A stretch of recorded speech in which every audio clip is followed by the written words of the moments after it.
మహబూబాబాద్ జిల్లాలో దొంగలు రెచ్చిపోయారు. శ్రీ సాయి బాలాజీ డ్రై ఫ్రూట్స్ కిరాణా దుకాణం తలుపులు పగలగొట్టి దుండగులు డ్రై ఫ్రూట్స్ తొలగించారు.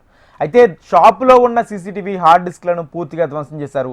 షాపులో దాదాపు 60,000 రూపాయల నగదు అపహరించారని షాప్ యజమాని తెలిపింది. సంఘటనా స్థలానికి చేరుకుని పోలీసులు కేసు నమోదు చేసి దర్యాప్తు చేపట్టారు.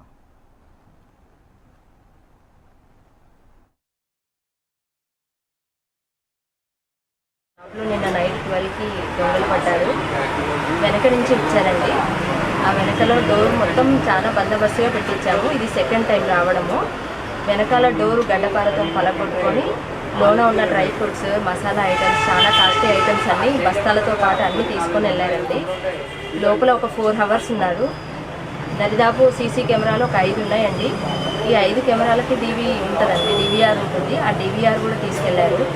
డివిఆర్తో పాటు డ్రై ఫ్రూట్స్ అన్నీ తీసుకెళ్ళారు. నియర్లీ ఒక 50,000 నుంచి 60,000 సామాను తీసుకొని వెళ్ళారండి.